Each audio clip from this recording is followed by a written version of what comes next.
bonjour à vous. Alors vous avez partagé vos études entre Paris et Aix et vous avez depuis juin dernier vous collaborez au sein d'un cabinet en contentieux civil et commercial et vous intervenez également au sein de l'école de commerce et de management de Marseille dans le droit des affaires internationales.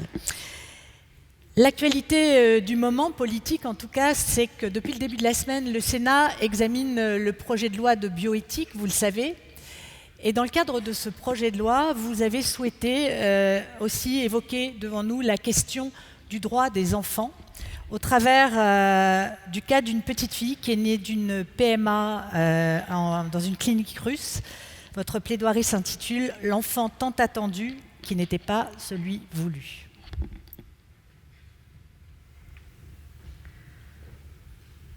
Monsieur le Président, Mesdames et Messieurs les membres du jury, Mesdames, Messieurs,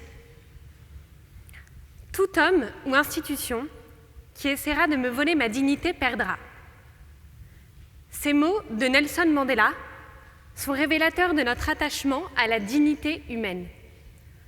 Source de tous les droits fondamentaux selon certains, source même de la démocratie selon d'autres.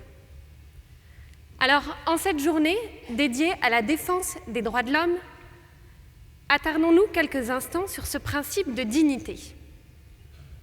Ce principe veut qu'une personne humaine ne soit jamais considérée comme un objet ou comme un moyen. Chaque personne, chacun d'entre vous, mérite le respect de sa dignité, indépendamment de votre âge, de votre sexe, de votre état de santé physique ou mental, de votre condition sociale, de votre religion ou encore de votre origine. Chacun d'entre vous est digne. C'est au lendemain de la Seconde Guerre mondiale, en réaction aux atrocités qui ont pu faire disparaître l'humain dans l'homme, que de nombreuses déclarations internationales ont consacré ce droit à la dignité. En 1948, la Déclaration universelle des droits de l'homme actait ainsi dans son préambule que la reconnaissance de la dignité constitue le fondement de la liberté, de la justice et de la paix dans le monde. On pensait alors, sans doute, qu'en consacrant la dignité dans les textes, les individus ne pourraient plus jamais faire l'objet d'une quelconque forme de dégradation ou d'asservissement. Et pourtant, nous sommes en Russie. Svetlana et Sergueï Borodulina désirent avoir un enfant, mais ils ne peuvent pas. Et ils ne pourront jamais donner la vie naturellement en raison de l'infertilité de Sergueï. Pour répondre à cette souffrance, à ce désir d'enfant, les médecins proposent au couple de faire appel à une banque de sperme russe pour donner la vie via la procréation médicalement assistée. C'est alors le début d'un long et rude parcours qui commence pour le couple. Parcours au cours duquel Svetlana va passer une série de tests qui lui ont été prescrits pour s'assurer de la santé de l'enfant à venir. Et la clinique en est certaine. Vous aurez un bébé génétiquement sain. Alors j'aurais pu vous parler de la souffrance du couple dans cette épreuve, mais aujourd'hui, j'ai choisi de vous parler de la souffrance de Nika. Nika, c'est cette petite fille qui est née de la procréation médicalement assistée, apparemment en parfaite santé et conforme aux attentes de ses parents. Mais quelques mois après la naissance, Monsieur et Madame Borodulina remarquent les difficultés de leur fille pour tenir sa tête. Les syndromes d'une maladie neurologique apparaissent et la joie de la naissance laisse place à l'inquiétude. Nika est examinée par un neurologue. Elle n'a que 4 mois et demi lorsque le diagnostic est posé. Nika est atteinte d'une atrophie musculaire spinale. C'est une maladie, l'une des maladies mortelles les plus graves selon le neurologue, qui se caractérise par une faiblesse générale et une atrophie des muscles.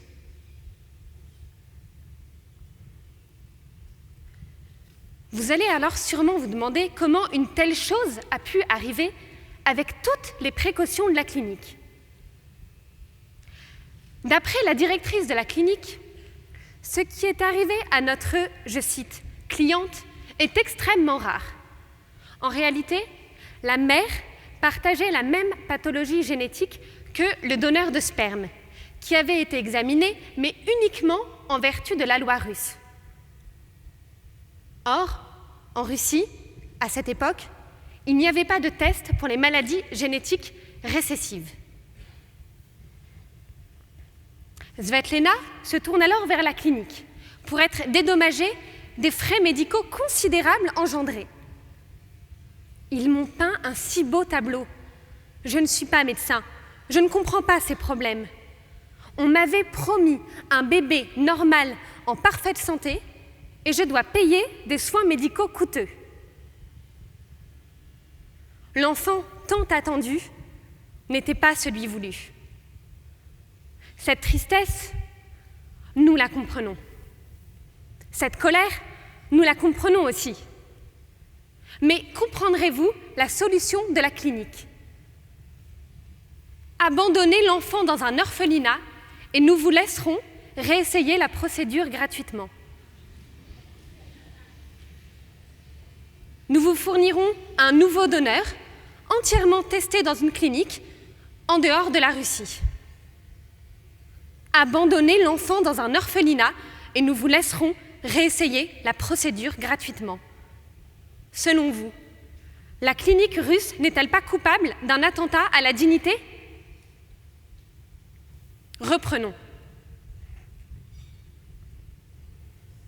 La dignité veut qu'une personne humaine ne soit jamais considérée comme un objet ou comme un moyen. Kant opposait ainsi la dignité de l'homme au prix des choses. Ma robe vaut tant, mon bracelet vaut tant, mais ma personne n'a pas de prix. Ainsi, la dignité n'entre pas dans le champ des choses qui peuvent être échangées en fonction de leur valeur. Dans notre cas d'espèce, Nika est née. Nika est une personne humaine. Ceci n'est pas contesté et n'est pas contestable. Elle mériterait ainsi, du seul fait de sa naissance, du seul fait de son appartenance à l'humanité, le respect de sa dignité. Pourtant, elle est traitée par la clinique russe comme un vulgaire objet de commerce, pouvant être remplacé, délaissé, abandonné, parce qu'il ne répondrait pas au cahier des charges. Abandonnez-le et nous vous en fournirons un nouveau. Si l'on peut comprendre cette solution sur le terrain du droit des obligations, ces mots ne peuvent pas, ne doivent pas être prononcés dans une société qui se dit respectueuse des droits fondamentaux. Le mécanisme de résolution de vente pour vice caché, certains d'entre vous le connaissent. Et voici un exemple qui vous parlera certainement. Demain, vous commandez une voiture neuve auprès d'un concessionnaire. À la suite de multiples vérifications, on vous garantit son parfait état. Pourtant, quelques mois après la vente, vous remarquez un défaut de conformité. Par exemple, un dysfonctionnement du moteur. Vous n'attendriez certainement pas mieux de la part du concessionnaire qu'il vous propose d'abandonner votre voiture abîmée dans un garage en contrepartie d'une nouvelle voiture. Mais peut-on raisonner de la même manière lorsqu'une femme qui commande un bébé en parfaite santé s'aperçoit quelques mois après la vente que celui-ci n'est pas conforme aux stipulations du contrat? Peut-on annuler la vente d'un bébé au motif qu'il aurait moins de valeur qu'un autre? Dans notre cas, Nika est née handicapée et la clinique propose une résolution de la vente. Mais si Nika était née avec des troubles de la vision, qu'aurait proposé le service après-vente? Un bon d'achat? Un avoir?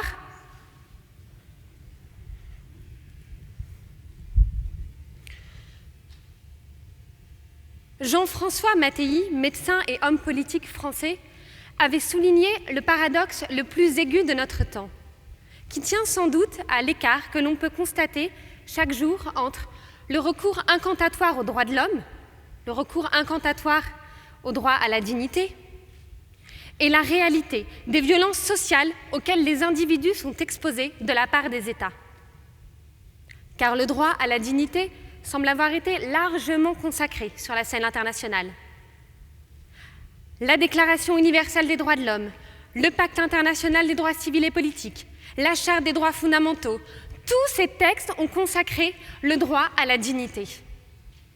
En droit interne, pas moins de 37 constitutions nationales font explicitement référence à la dignité.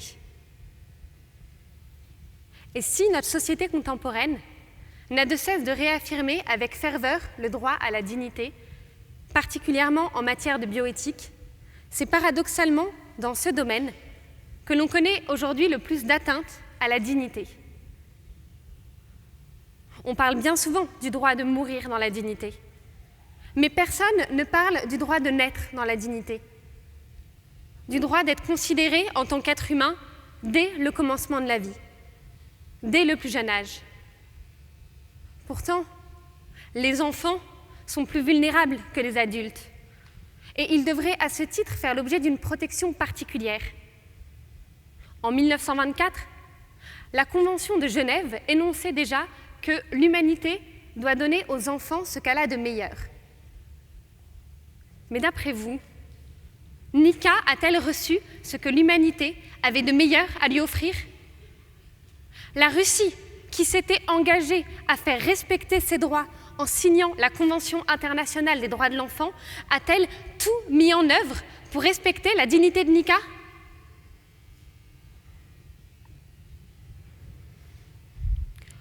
Dans les républiques de la Grèce, on examinait soigneusement les nouveau-nés pour abandonner les plus faibles, qui étaient jugés inaptes à défendre un jour la cité. On rapporte même que Dracon, législateur athénien, avait ordonné que les plus fragiles d'entre eux soient jetés à la rivière ou exposés au froid pour procéder à une sorte de sélection naturelle. Aujourd'hui, si le diagnostic préimplantatoire permet de sélectionner les embryons porteurs de maladies génétiques, il pourrait permettre demain aux couples aisés, fertiles, de choisir le sexe de leur enfant, la couleur des yeux et de sélectionner ainsi leurs futurs enfants. En hiérarchisant les nouveau-nés selon des critères prédéfinis, ne pensez-vous pas que nous sommes revenus à une forme de dégradation ou d'asservissement de la personne humaine?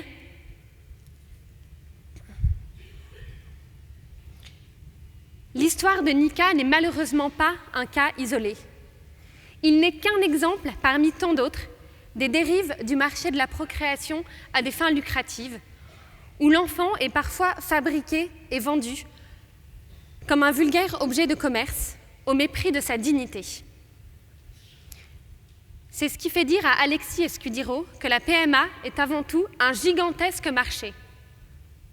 Dans ce supermarché, la liberté si fièrement revendiquée n'est qu'une liberté de consommateur.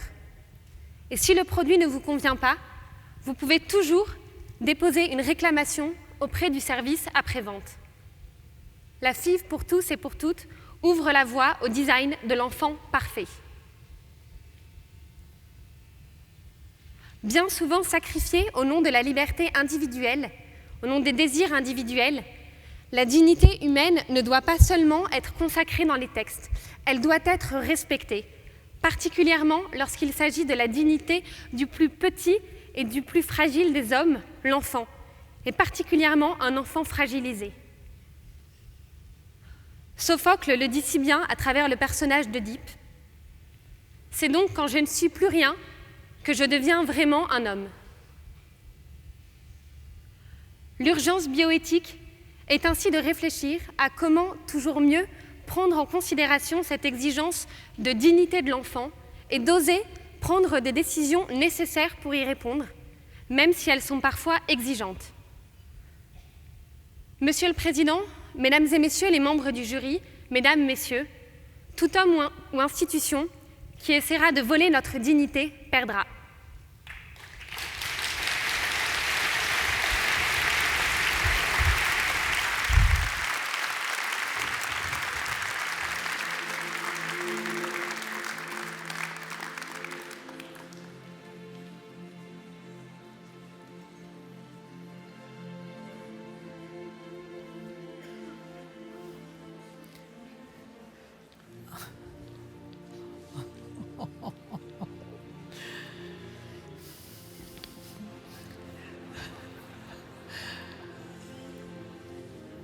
Il est terrible.